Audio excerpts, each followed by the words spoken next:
Welcome to Utah Explored Off-Road. On each episode, we take you across the state to explore Utah's best off-highway vehicle trail systems. Along the way, we meet clubs, organizations, and individuals that have been essential in preserving, maintaining, and promoting trail access. We'll join them on personal guided tours of their favorite trails as they take us to unbelievable locations you won't find at the end of a paved road. Together, we'll learn how staying on designated routes, sharing the trails with fellow users, and following OHV safety laws is vital to protecting the incredible riding privileges we all enjoy. From dirt bikes to snowmobiles, side-by-sides to ATVs, Utah Explored Off-Road is your exclusive guide to everything you need to know about riding here in Utah. Coming up on this episode of Utah Explored Off-Road, we ride the Chief Tintic Trail System with Ty Tyler, a Utah OHV rider who has spent years promoting responsible riding, education, and alongside groups and organizations. Next, we'll head south to join the Tri-State ATV Club as they take us on a guided tour of the Gooseberry Mesa Trail while seeing historic locations along the way. On the Arapeen Trail System, we join the Morrison Family on their annual ride as they discuss how riding has become much more than just a sport. It's part of the legacy they pass down generation to generation within their family. Before cleaning the dust off our sunglasses, we'll head out on one last ride into the canyons near Moab. We join Tread Lightly as they show us what we can do to help protect sensitive areas on our next ride, all while learning more about the importance of the Utah OHV Program, the role clubs, individuals, and organizations play in keeping trails accessible for future generations.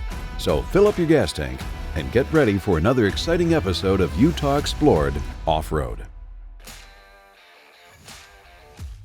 The Chief Tintic Trail near Eureka, Utah is an amazing OHV adventure through historic mining ruins. We join Utah rider Ty Tyler as he guides us on this ride. We learn why riding has been such a vital part of Ty's life, get insight into his goals and work to preserve trail access, and learn how important it is to pass this information on to future generations of riders. I'm Wesley Ty Tyler. Live here in Utah. Been here for, 30 years maybe. The OHV lifestyle has changed my life dramatically in the sense of pretty much all my weekends are filled with riding or some sort of activity. I try to give back to the sport as much as possible. I like to go out and do trail maintenance. I like to help sign the trails. In 1983, I think it was, Suzuki came out with the first four-wheeler, and it was a 125, but I bought one of those and they were just so much fun. Shortly afterwards they came out with a whole big 185, so I bought it so that way my wife and I could each have a machine. Contacted a few of my friends. I like riding and we love going out, so I contacted a few of my friends and some family members, and we decided we'd come out here to Eureka and do a little riding. We're just going to do a little loop around and see some of the history that Eureka has to offer, some of the mining and that, plus hopefully some good trails that we'll ride. Eureka is a good place to come, and there's a lot of history here, a lot of mining, just a lot of history, and a lot of trails, and it's very diverse. When we started out in this town of Eureka, we actually started at the city park. And we drove through a bunch of pinyon and juniper trees. The trail was a little rutty and rocky, which made it a little bit of a challenge, which is fun. You don't want to ride on a dirt road that you can drive your Corvette on. Yeah, this has been great. We've been able to take the grandkids out. There's 7 of us, so I take an ATV and then the 2 side-by-sides. I call it the grandson mobile. The OHV program means about everything to me. I'm involved with them. If we don't have a program like that, if we don't have an organized effort to keep people informed and to help educate them, we're going to lose all of these trails. They're going to shut it all down.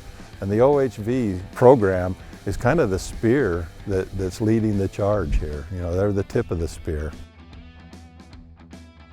If you have a good map and signs out at all of the trail junctions, there's no reason to go off trail or to get lost, and people can get out and do things. Staying on the trail is so critical. If you look over there and say, look at that mountain, I bet I can climb that mountain. Well, there's no road there, but I want to get to the top. And you do it, and that's illegal. But the problem is bigger than that, is somebody will see your tracks going up to the top of that hill. And they're going, hey, there's a track, let's go. And they follow it. And that's not what we're trying to achieve. We're trying to keep it pristine, looking good. That's why you have a designated route. Trails that they're putting in, they do a lot of studies on that to make sure that it's environmentally impact friendly, that it's not damaging the watershed, that it's not damaging the land or causing a lot of erosion. So those trails are designed, they are created with science so that we have the least impact on the land. And by us cutting corners or going off trail, then we're impacting the land. We can cause erosion, we can cause damage to the watershed. And that's why it's important that we don't do that. I've tried to give back. I do a lot of signing from the OHV program. I've worked with them early on. The OHV program helps with that management, with their policies. All of those programs help so that we make sure that we manage the land and that we take care of it.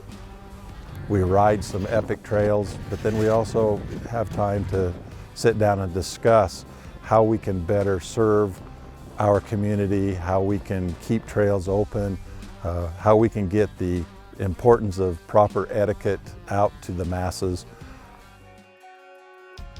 There's a lot of places that I have so much fun with him, especially riding. It makes me feel excited because we're going out, you're seeing history and you're being outside, getting fresh air and just having fun.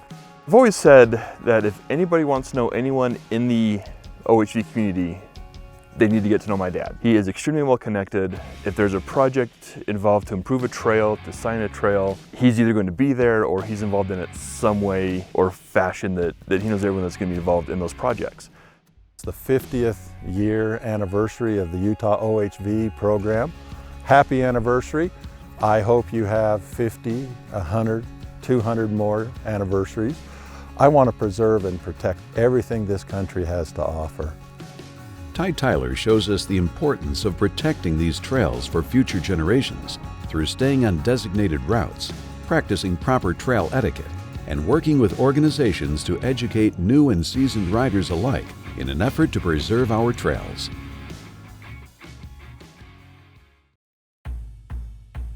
Located just 1 hour outside of St. George is the Gooseberry Mesa Trail. This amazing trail offers views of Zion National Park, as well as access to one of Utah's most famous ghost towns, Grafton. We join members of the Tri-State OHV Club as they take us out on a personal tour of the Gooseberry Mesa Trail. We'll learn about the terrain, the places to see along the way, and what makes OHV trails so important to those who ride them.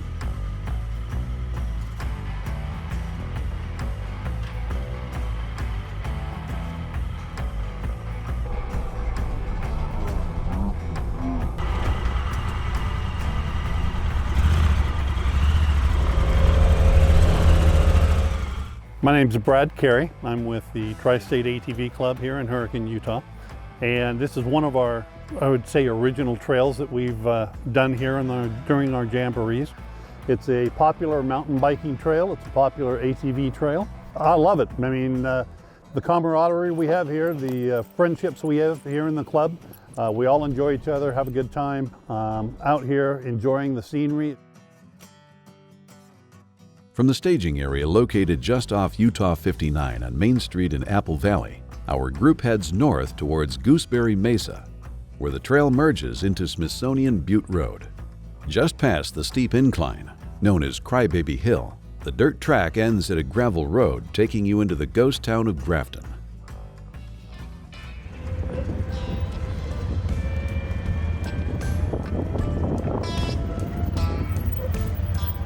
What we've got going on here, we came down a hill here that's called Crybaby Hill, and we ran into a converted bus.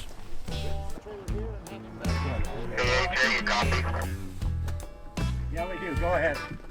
The bus is backing down the hill. We're following him if you can't see it.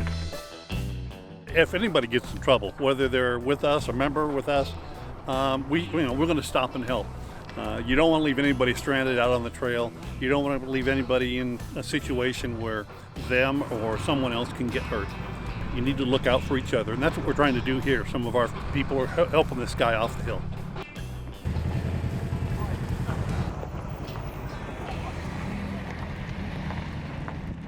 Be careful. Try not to get your wheels locked up. If you lock your wheels up, you're at the mercy of the weight of the vehicle and the slime.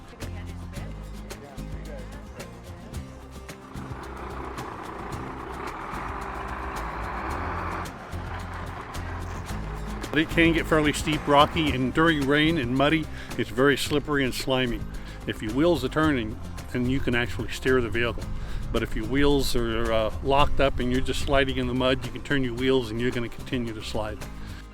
So it's keep your speed down, gear down, put it in low gear, the lowest gear you have, and just try to be very careful. We dropped down in off of Crybaby Hill into Rockville. Then we went over to the town of Grafton, which is an old ghost town, historic town that was established. It was washed away by floods.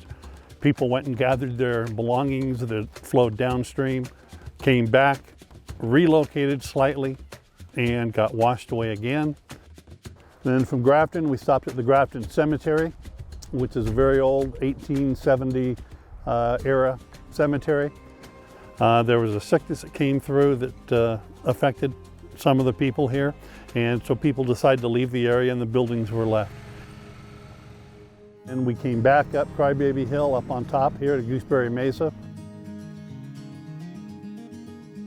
After admiring the amazing history, our group heads back up on top of Gooseberry Mesa, riding across sand, slick rock, multiple small climbs, and finally, along mesa top vistas to a beautiful overlook at the end of the Gooseberry Mesa Trail.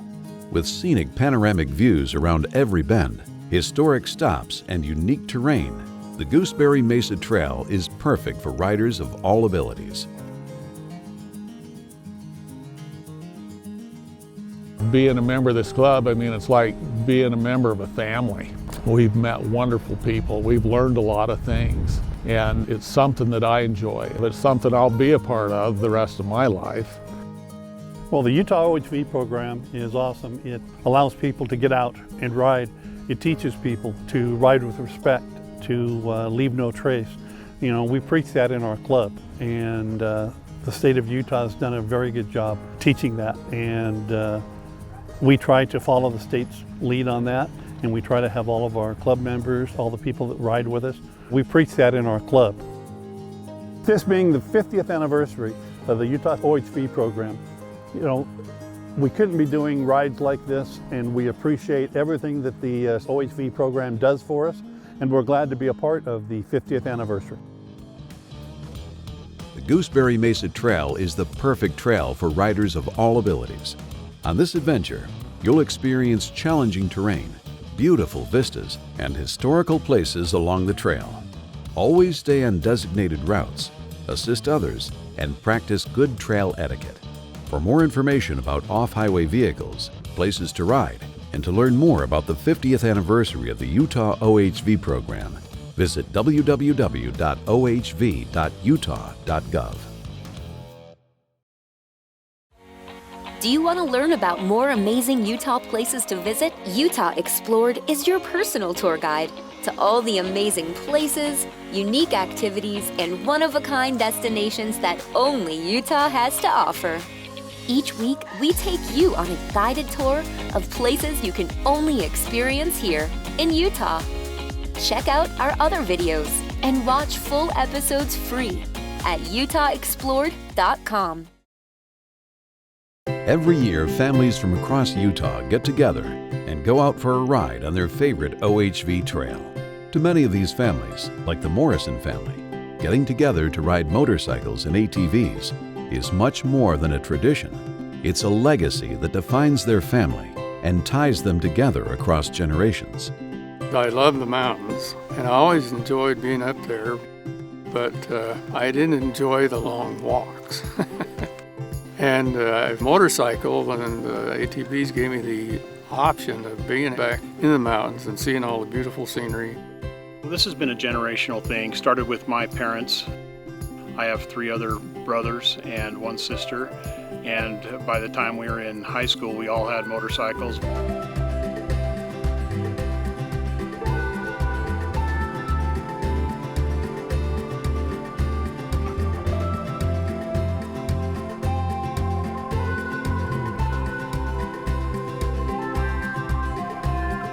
It's an activity where it gets the whole family together. No matter what we're doing, we're always excited to go riding.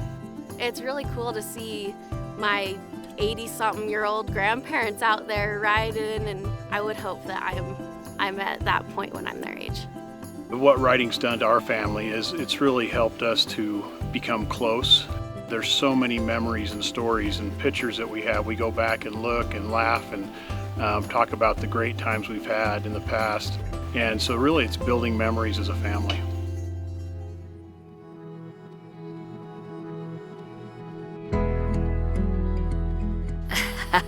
I've never been a good rider, and first time I tipped over and hurt my finger, and I said I'm never doing it again, so he got me a 4-wheeler.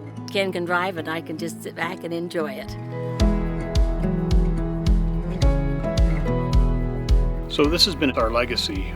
He bought our first motorcycle when I was 8 years old, and my wife and I, we've been riding since we were married, and she rode when she was a young child.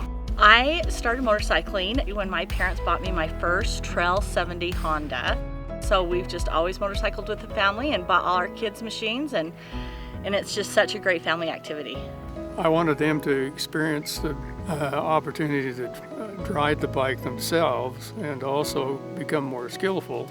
And I think it's something that they've become very skillful at and passing on to their children and have passed on to their children. My second boy bought a side-by-side, and he already has his 2-year-old riding in there with him. It's just really important because we've made memories from the time these children were little. And here I am getting very old now, and it brings back really, really fun memories.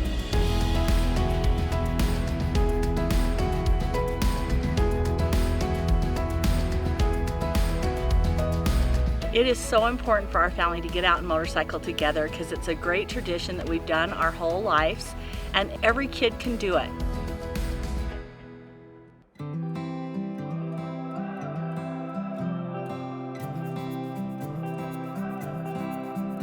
We go all over the state of Utah. We love Utah. It is such a great state. It has so much great terrain. And we just unload our machines and just stop a lot so they can do a lot of talking, have lots of treats. Getting us out into the mountains, it's always been kind of an escape. Forget about work, forget about whatever's going on, get out in the hills and have a few hours just to, enjoy it and be with family. Go ride for the day or spend the night somewhere and then Dutch oven dinner or something like that.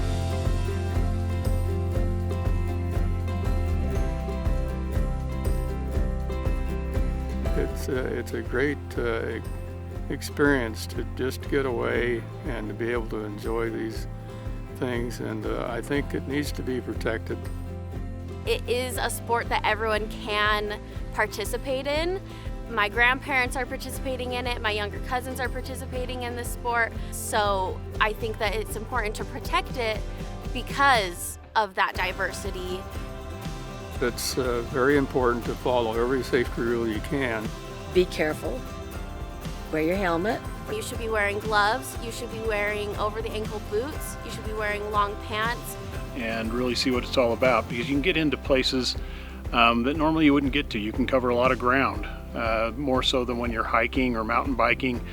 You go great distances and see a lot of country. And I think until you do it and really experience it firsthand, it's difficult to understand.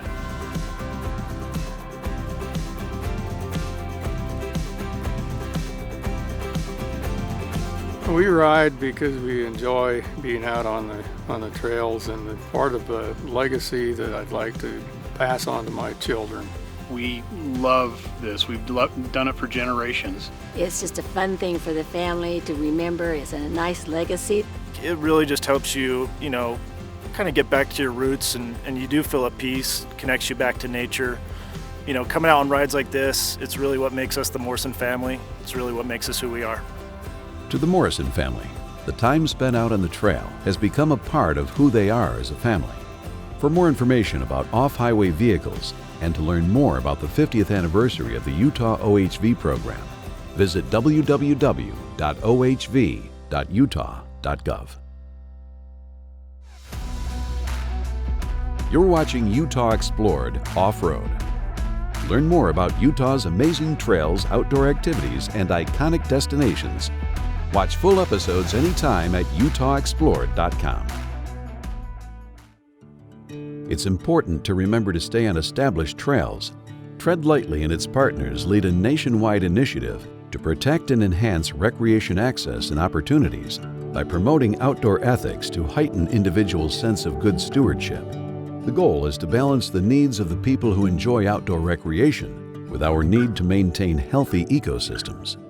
I am Cliff Kuntz, Executive Director of Ride with Respect, and I'm here enjoying an outing with Tread Lightly in the historic mining town of Sago. Ride with Respect does a lot of trail work in cooperation with the land managers to try to make ATV, motorcycle, side-by-side, and even four-wheel driving sustainable, safe, and enjoyable for everyone who uses the public lands. To keep the roads, trails, and all the places that they lead to legally accessible. But then it's also to keep them in good condition. We also educate other riders to respect the land, because in order for multiple uses to work, you know, we have to be compatible with those other uses and the natural and cultural resources on the land, which in most cases we are if we just tread lightly. There's a lot of wildlife and plant life out here that's not just here for the enjoyment of the place, it's home for those species. Then in addition to conserving those renewable resources, we have these non-renewable resources out here. Some of the rock art down in Sago and dinosaur tracks closer to Moab that could be as much as 200 million years old. You're in a museum. We want to be allowed out here. It's nobody but ours to conserve for generations to come. I'm Jim Little. I'm up here on vacation, riding dirt bikes with my friends, and we're having a great time riding through these areas and seeing the historic petroglyphs. The bikes are really a way to access some areas that there wouldn't be any other way to get to and see some of these things. And it's really good that this group is trying to protect them, and we do what we can to tread lightly. My name is Jessica Montcalm. I am an archaeologist with the Abandoned Mine Reclamation Program of the Utah Division of Oil, Gas, and Mining. And we are standing inside the general store at the former coal company town of Sago, Utah. The ghost town of Sago, which is what it's considered now, is situated on private property, but it is right next to public lands. The private landowner has been more than gracious in allowing the public to recreate up here. There are a lot of off-road vehicle recreationists, motorbikers, hikers, tourists who come through and wander up this way. And embracing and taking care of a place like this, not leaving trash, not destroying buildings, not tearing things down, ensures that private landowners leave spots like this open for access, leave us the ability to cross those public lands boundaries and take in the history of these forgotten towns that are out in the desert. But to look at it now, there's nothing left. So respecting what little is here, such as the standing structure at the general store and the remains that are left scattered on the ground, help protect the history that we can still glean from the day-to-day lives of the people who used to live here. It's really important to respect places like this because maintaining public access on private property to sightsee, to appreciate the surroundings, the history of these locations really does further each individual's appreciation. And it is our duty to see the past into the future. Hi, I'm Ashley Losi. I'm an archaeologist with BLM Utah. Looting and vandalism of archaeological and paleontological resources is a real problem because it robs us all of our cultural and natural heritage. Rock art here in Sago Canyon begins about 5,000 years ago with the Barrier Canyon style rock art. This is followed by Fremont style rock art, which dates to about 1,000 years ago, followed by Ute style rock art, which dates to about 600 years ago, and we also have historic inscriptions which are all post-Civil War. When you visit rock art sites like Sago Canyon, please remember to not touch the rock art. The oils in your fingers are actually corrosive and speed up the erosion of the art. Also, please do not add to the art so that we can all enjoy these places as pristine rock art sites. My name is Rebecca Hunt Foster, and I'm the District Paleontologist for BLM Canyon Country District in southeastern Utah. And today we're in Mill Canyon. This area is really popular for coming to see dinosaur tracks and dinosaur bones. There's a historic stage stop. People come here to Jeep and ride their UTVs and their motorbikes, and it's just a fun area to come out and explore. And we're just working to educate and tell visitors about how to enjoy sites, how to properly visit them, and how to enjoy them with respect. People are welcome to come to the Mill Canyon Dinosaur Trail here and look at dinosaur bones, but we ask that you please don't remove them. Removing them takes a resource away from everyone that's here to see these fossils, and if everyone took a little flake away, there would be nothing left. So we ask that if you come to the Mill Canyon Dinosaur Trail, to please enjoy the bones, take lots of pictures, but please don't remove any of the fossils. It's important to remember to stay on established trails and respect the rules that help protect sensitive areas and ensure access to these locations stays open for future generations. For more information on finding designated trails, riding education, and tips, visit treadlightly.org. On this episode, we rode the Chief Tintic Trail System with Ty Tyler as he shared his favorite places along the trail while sharing the importance of promoting responsible riding. In southern Utah, we joined the Tri-State ATV Club on a guided tour of Gooseberry Mesa while visiting historic stops along the way.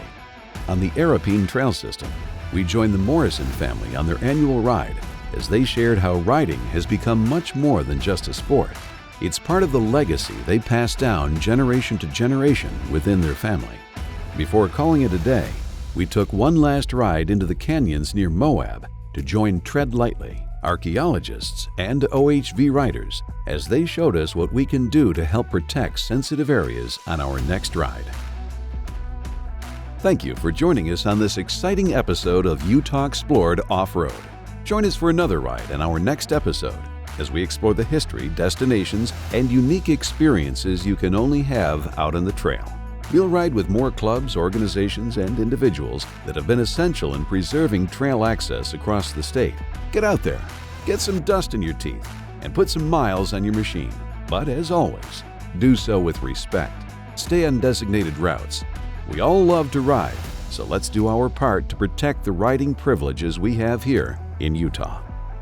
Learn more about Utah's amazing trails, outdoor activities, and iconic destinations. Watch full episodes anytime at utahexplored.com.